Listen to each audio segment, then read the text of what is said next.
Segundo o IBGE, 51,8% da população brasileira é de mulheres. Apesar de maioria, os caminhos para assumir posições de liderança nas empresas ou obter crédito para investir em seu próprio negócio são mais difíceis se comparado ao dos homens. Mas não faltam sinais de que as coisas estão mudando. E por isso debater esses desafios é uma pauta permanente do Rio em Foco. Ei, você homem? Então, não desliga não. Também precisamos de vocês nessa jornada. O Rio em Foco está no ar.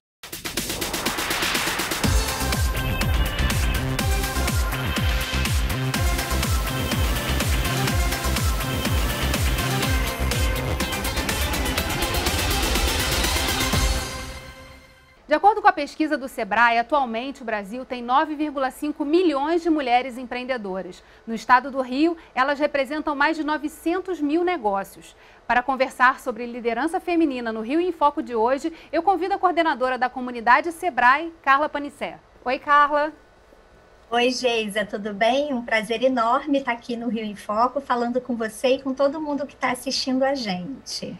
Carla, em 2020, o Sebrae fez uma pesquisa falando sobre a capacidade de inovar e empreender das mulheres. O que essa pesquisa trouxe de informações para o trabalho que vocês desenvolvem nesse sentido?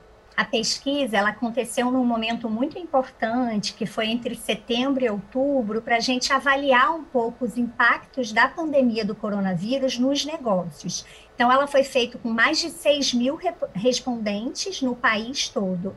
E o que a gente viu é que existiu, sim, uma diferença no impacto da pandemia nos negócios liderados por mulheres, né? Então, esses negócios tiveram perdas de faturamento maior do que os negócios liderados por homens. As mulheres também tiveram menor acesso ao crédito.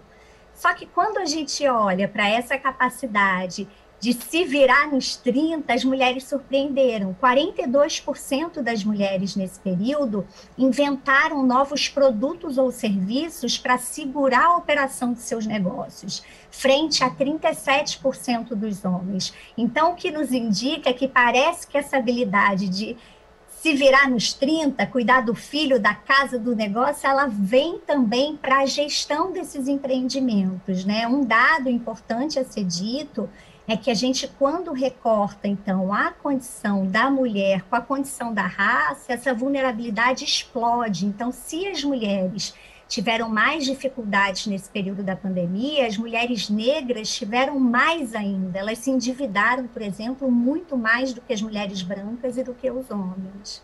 O Sebrae também atua em frentes de capacitação. E eu queria que você falasse um pouquinho sobre o projeto Sebrae Delas. Vou explicar para vocês. Antes de eu falar do Sebrae Delas, tem um dado mais global que eu acho legal da gente falar, que quando o Sebrae olha, né, uma pesquisa que a gente faz com os donos de negócio no país, a gente já sabe que 34% dos donos de negócios são mulheres. Mas quando a gente olha os dados da GEM, que é uma pesquisa que avalia e acompanha o empreendedorismo a nível mundial, 50% dos novos negócios já são abertos por mulheres. Então, no estoque existente de empresas, os homens ainda são grande parte, mas um dado relevante é que quando a gente olha para as novas empresas, isso parece estar mudando, né? Isso é muito significativo, porque se eu conversei com você que os negócios de mulheres são mais frágeis, se a participação de nós mulheres vem aumentando, a gente não pode tornar todo o mercado de pequenas empresas frágil. E por isso existe o projeto Sebrae Delas, porque a gente entendeu que ser empreendedora enquanto mulher exigem habilidades, né? Exige aquisição de habilidades que muitas vezes nós não temos, para que a gente possa fortalecer os pequenos negócios como um todo, né? Então, por exemplo, é comum que as mulheres tenham mais dificuldade na habilidade de comunicação. E isso é muito curioso, porque em termos de aquisição de conhecimento, nós mulheres empreendedoras já somos 16% mais escolarizadas do que os homens. Então, não é uma questão de conhecer, é uma questão de habilidade, de saber implementar. Então, a gente tem mais dificuldade de se comunicar para fazer negócios, de ir numa reunião de networking e puxar papo com aquele homem que está num canto, e as questões culturais atravessam isso diretamente. O que vão pensar de mim? Como é que eu posso me posicionar? Outra dado importante, além da comunicação, é a habilidade de negociação. de liderança, né? Então, isso são habilidades que o Sebrae delas tem trabalhado muito com as mulheres. Uma clássica também é a gestão do tempo. A gente sabe por pesquisas da PNAD, né, até feitas pelo DIEESE, que as mulheres gastam 95% de tempo a mais na gestão da casa do que os homens. 95% a mais nas nossas casas, a gente precisa estar a menos na frente dos nossos negócios. E isso faz com que nosso faturamento caia, com que a nossa produtividade caia e que a gente tenha a chance de ter negócios inovadores e mais produtivos reduzida, né? Então, a gestão do tempo é uma outra questão fundamental de se trabalhar com as mulheres. Por último, o programa traz muito a questão do crédito, porque a gente sabe que as mulheres são as que têm menos informação sobre crédito do que os homens, a gente busca menos ele, pega montantes menores e, mesmo assim, paga taxas de juros maiores, porque tem a ver com a questão patrimonial, de garantias. Então, a gente precisa ajudar as mulheres empreendedoras a dividir seu risco, a conseguir crédito para prosperar seus negócios. E aí o programa Sebrae delas pega todas essas dificuldades e trabalha numa trilha de desenvolvimento de negócios liderados por mulheres, ajudando elas na gestão de seus negócios, no acesso a crédito e também nessa formação de redes que a gente tem visto nos últimos anos se proliferarem no país, que ajudam as empreendedoras a suportarem as suas atividades e gerarem trabalho e renda. Uma coisa interessante, né, quando você fala, por exemplo, da gestão do tempo, é justamente a disponibilidade para esse tipo de capacitação. Também no processo é visto isso, quer dizer, a possibilidade é mais flexível também, a própria trilha de conhecimento. Como é que é feita a oferta desse conteúdo? Claro, você tem toda a razão, né? A gente tem essa preocupação. No último ano, o projeto foi inteiramente online, até por questões de pandemia, né? Então, a gente botou tudo que a gente fazia no presencial dentro do computador, com a disponibilidade de horários que elas, as empreendedoras, agendavam conosco. Então, elas sabiam a quantidade de horas de consultoria que elas teriam, as oficinas, que seriam os trabalhos em grupo, e elas se agendavam de acordo com as suas disponibilidades. E a gente também teve o entendimento das remarcações, né, por conta dos filhos que chegaram em casa, né, do apoio que elas precisavam dar para as suas comunidades e territórios. Então, a gente teve esse cuidado. Em ano de não pandemia, a gente começou o projeto um ano antes da pandemia, a gente teve já o projeto em termos de consultorias, todo online, mas a gente teve a preocupação de construir encontros presenciais, porque essa formação de rede, ela é muito rica, e a gente sabe que quando ela existe no presencial, é muito fácil trazer isso para dentro do telefone, né? Mas a construção dela no telefone ainda é um desafio. Uma questão também muito importante, falando do digital, é que todos os empreendedores e as mulheres tiveram que passar a vender pelo telefone. Então, a pandemia mostrou que não dava mais para ir de porta em porta ou botar seu produto numa loja. E a questão de marketing digital foi central nesse ano para que essas mulheres dessem continuidade a seus negócios. A gente vai continuar mergulhando nesse tema no próximo bloco, você não sai daí. Rio em Foco aqui, política e economia caminham juntas.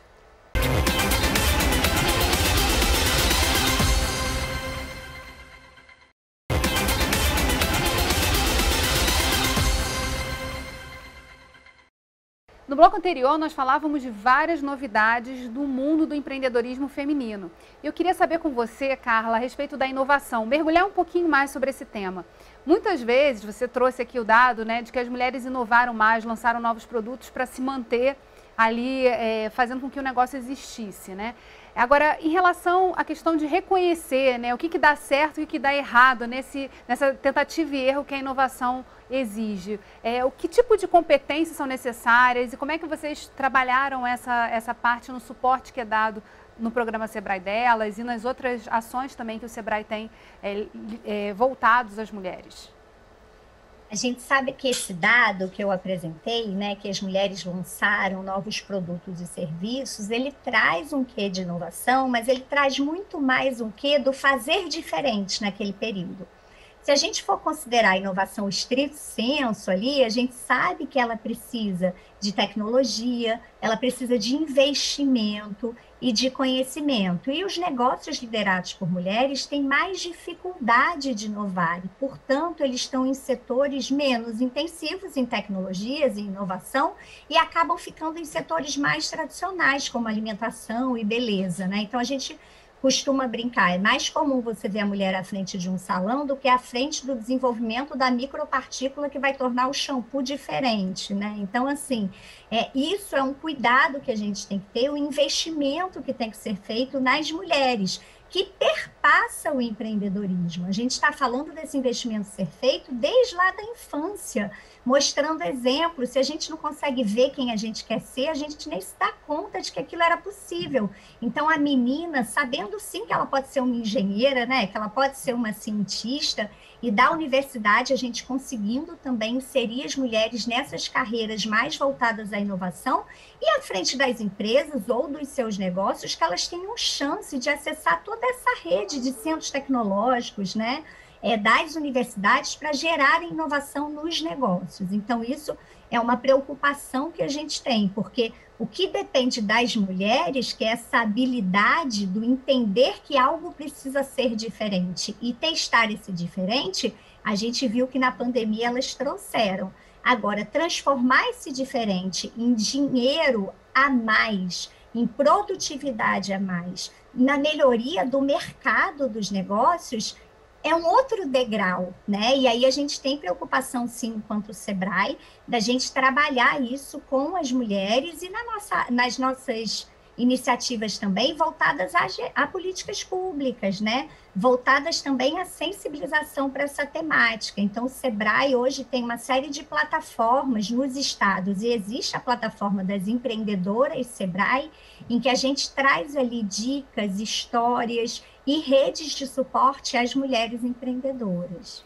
E nessa questão do marketing digital, sempre se falou, né, que a internet é o futuro, a internet é o lugar onde as coisas vão acontecer, só que a pandemia acelerou esses processos, né? Muitas pessoas, empresas que não estavam preparadas ainda para o mundo digital se viram obrigadas a entrar e a começar a testar essas soluções. O que gerou isso de demanda para o Sebrae nessa questão da capacitação? Muita demanda, desde o básico, aprender a criar uma página no Instagram, né, até a gente evoluindo, falando sobre o seu planejamento de postagem, analisar o retorno sobre postagem, entender a periodicidade, né, e a forma de você se relacionar com o cliente nesses meios, o custo de você ter uma empresa que também te ajude a lidar com as suas redes ou não, de você escolher tocar isso. Então, foi uma série de situações que surgiu para o empreendedor que antes ele não tinha, que ele se deparou com isso. Então, eu vou falar com o meu público mais no Instagram ou no Telegram. O que eu converto mais em venda, né? É quando eu estou no Facebook, vale a pena eu ter um site? Então, essas questões todas entraram na pauta. E, de fato, assim, o Instagram foi a ferramenta mais acessada por elas, onde elas mais comercializaram seus produtos, e não só comercializaram, criaram parcerias, compraram insumos juntos, e com isso diminuíram os custos, né?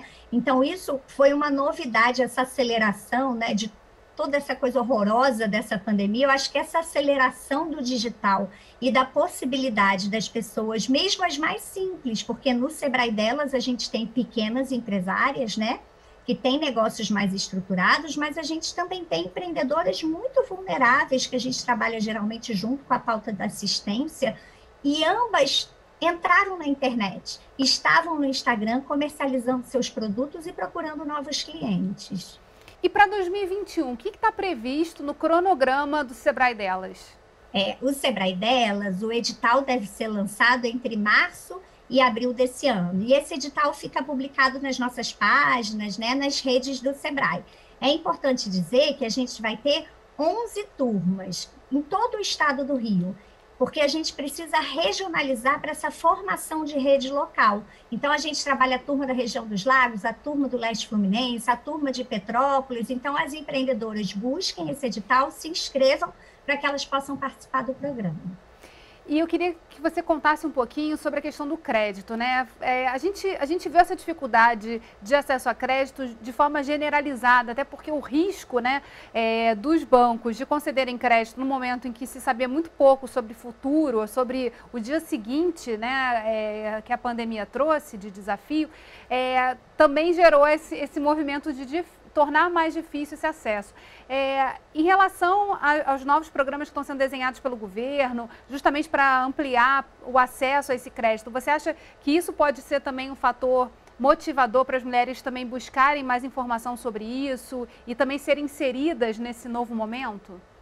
Que ainda não é pós-pandemia, né? A gente ainda está na pandemia. Claro, acho que motivador sim, né? Eu acho que até por ter que lidar com o próprio auxílio emergencial, né, os mais vulneráveis no telefone, as pessoas passaram a ter esse acesso. Ainda é uma grande dificuldade de todos os empreendedores, mas especialmente da mulher, porque não é só da mulher empreendedora, né, mesmo no CPF. E é uma coisa curiosa, porque quando a gente vai no histórico das políticas de microcrédito, a gente pensa até no Yunus, que foi Nobel, né, por conta do Grameen Bank, lá em Bangladesh, toda a política de microcrédito, geralmente ele é desenhada em cima da mulher, porque a gente sabe que quando o dinheiro é dado para a mulher, ela faz esse dinheiro circular no território, mais do que os homens geralmente fazem, né? Então, no microcrédito, a gente tem essa visão, mas o que atrapalha essa maior inserção das mulheres no mundo do crédito? É, de fato, a questão patrimonial e das garantias, que historicamente também, quando a família tem algum ativo, isso está no nome dos homens, né? Então, assim como essa inserção, né, da mulher no mundo do trabalho de forma menos desigual, ela é recente, essa história do crédito também precisa de tempo para mudar. Quando a gente fala de empreendedorismo feminino ou de qualquer pauta, né, nessa questão do feminino, a gente sabe que as coisas não estão desassociadas. Eu não posso dizer que as mulheres são distintas dos homens ao empreender, sem considerar que elas são distintas dos homens na nossa sociedade como um todo, né? Seja em termos de acesso às carreiras, seja em termos de salários, né? Então, se isso é diferente, no empreendedorismo não vai ser de outra forma, né? Então, isso é um cuidado que a gente tem. Outra questão também que a gente gosta muito de ressaltar no Sebrae é que, como uma entidade promotora, né, da micro e pequena empresa e do empreendedorismo, o que cabe a gente nessa pauta é a geração de negócios e reduzir as oportunidades para os empreendedores. Então, a gente não está falando aqui de homem ser igual a mulher, a gente está falando que a gente quer que essas diferenças sejam respeitadas e sejam colocadas na pauta quando a gente for trabalhar com esses perfis. É comum no programa Sebrae Delas os homens virem os maridos, filhos, irmãos em algumas ações, entenderem, falarem, então é disso que está se falando, é esse programa, porque a gente entende que essa participação de todos nessa pauta, ela é fundamental. Então, tem, por exemplo, famílias que a mulher passa a gerir o negócio, né? Que ela nunca botava a mão, porque o filho fala, poxa, minha mãe está entendendo disso, então vamos trazer minha mãe para cá. Então, a gente tem todo esse cuidado, né? Em reconhecer esse conhecimento da mulher e dar para elas mais oportunidades, a possibilidade de ter mais oportunidades que diminua essa diferença entre os negócios de homens e mulheres. Sobre essa junção, né, das mulheres e dos homens para a gente vencer essa etapa, né, e trabalhar também a mudança de cultura é o que a gente vai falar no próximo bloco. Não sai daí. Rio em Foco aqui, política e economia caminham juntas.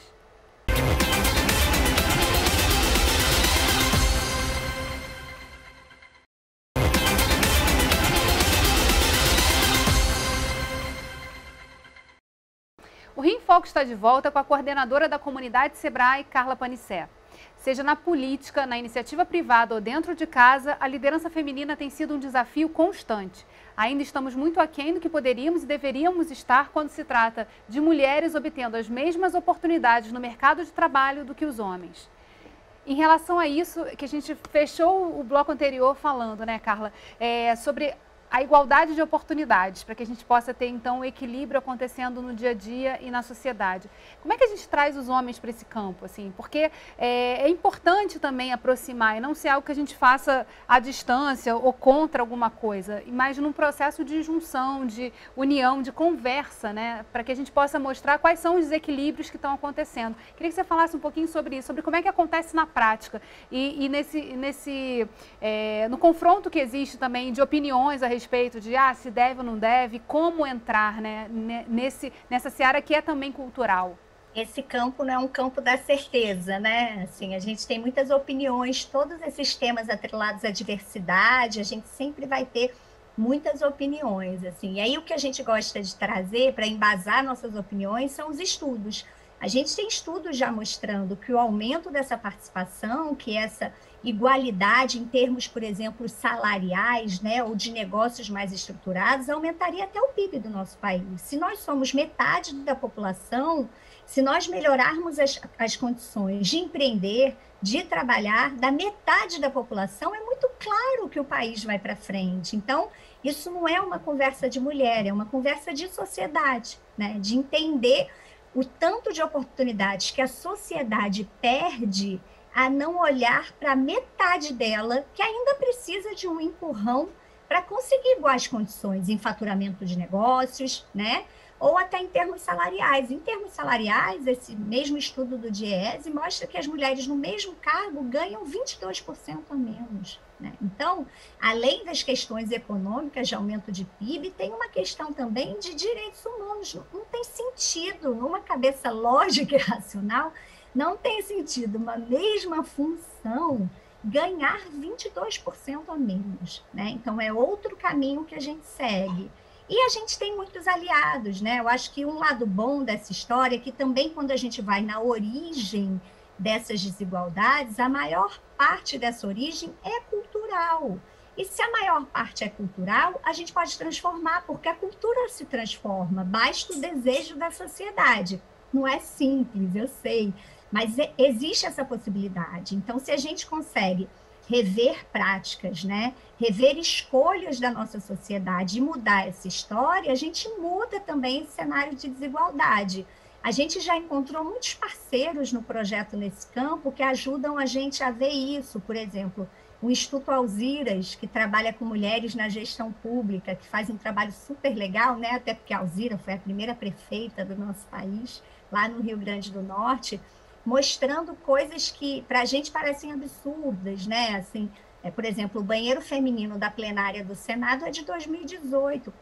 Não tem sentido isso. Então, as mulheres senadoras tinham que passar por sei lá quantos corredores e não sei o quê para poderem usar o banheiro. Em 2018, a gente não está falando há 100 anos atrás. Então, essas questões que parecem mínimas vão contribuindo para reforçar essa diferença.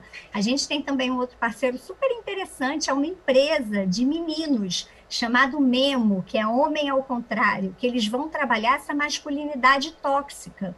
Porque se para o movimento das mulheres, né, a gente vem se refletindo e pensando o que pode ser feito diferente, tem muitos homens que também querem isso. E esse negócio mesmo, ele vai a empresas, a corporações, trabalhar essas masculinidades tóxicas que a gente não vê, mas surgem nas entrelinhas, aqueles comentários, aquela coisa que fala assim, mas sempre foi assim, que chatice ser diferente, né? E a gente fala chato porque não é você o objeto dessa diferença. Se fosse, você não acharia chato, né? Então, eu acho que nesse campo, né, de trazer homens e mulheres para essa pauta, ele é super interessante porque é dessa possibilidade que vão vir as transformações, como hoje.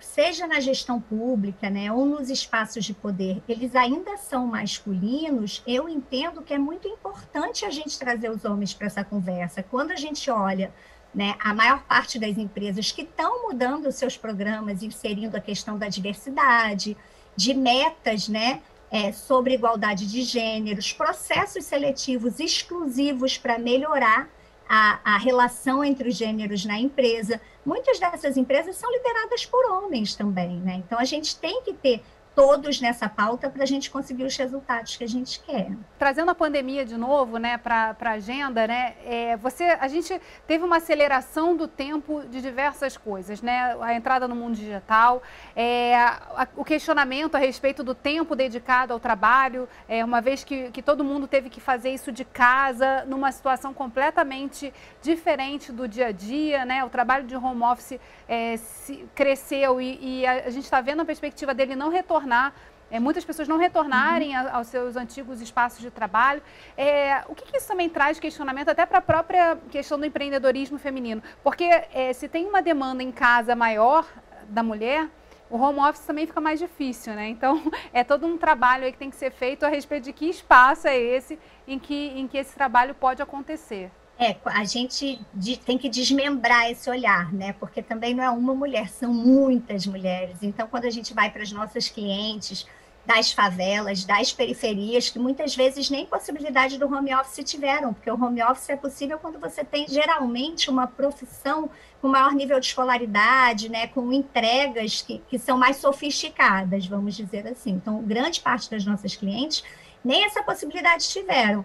O que elas tiveram foi que continuar a sua atuação, recebendo as famílias dos filhos adultos que perderam seus empregos, e a casa passou a ter muito mais gente, né? E elas darem conta dessa situação. A gente tem um outro conjunto de mulheres, sim, dessa classe média, né? Que os filhos pararam de ir para a escola, ficaram dentro de casa, elas também transformaram seu escritório em casa, e isso trouxe 50 mil situações. Se por um lado teve o benefício, diminuir meu tempo de deslocamento até onde era a minha empresa, então estou podendo ficar mais com meu filho, mas também a saúde mental foi muito agravada, porque para as mulheres trabalharem ali 8, 12 horas com as crianças berrando nos seus ouvidos e elas tendo que ser professoras também, ensinar também foi um desafio enorme, né? E a gente tem também um outro ali, espaço de mulheres que tinham uma estrutura de apoio, que eram mulheres, né, com maior poder aquisitivo, mas que também passaram por grandes transformações na sua forma de lidar com as suas famílias, né, na sua forma. A gente, por exemplo, tem no projeto mulheres doadoras, então mulheres que puderam passar, eu trabalhava com comida, um insumo altamente perecível, então eu vou deixar de fazer a venda e faço a escolha de trabalhar agora com doação. Eu vou continuar comprando tudo, mas eu não vou mais ser uma empreendedora, eu vou trabalhar com doação e ajudando a comunidade de perto onde eu moro. Então, a gente teve histórias de mulheres, dá para a gente fazer 50 mil programas, todas sempre que emocionam a gente, né, pela busca desse fazer diferente. E, de fato, o mundo é outro, já é outro, né? E a gente, eu acho que não volta ao que a gente era. Então, ter esse olhar também da política pública sobre a saúde mental, que vai ter um impacto grande no mundo dos negócios ou laboral, é importante. As mulheres ficaram muito fragilizadas nesse sentido, a violência doméstica, né? Tem indícios de que aumentou por essa falta de rede de suporte, e a gente precisa ter cuidado com isso. Carla, esse é um tema que a gente começa, mas a gente tem que continuar ele, né? O fim, na verdade, são outros encontros. Então, queria agradecer você ter aceitado o convite. E você, telespectador, se você perdeu algum trecho dessa conversa, não fica parado aí não. Procura a gente lá no canal do YouTube. O endereço está aparecendo aí na sua tela. Ou então, ficou sem tempo? É só pegar o fone de ouvido e escutar a nossa versão Rio em Foco no podcast. TV Alerj, Canal do Povo. Até a próxima.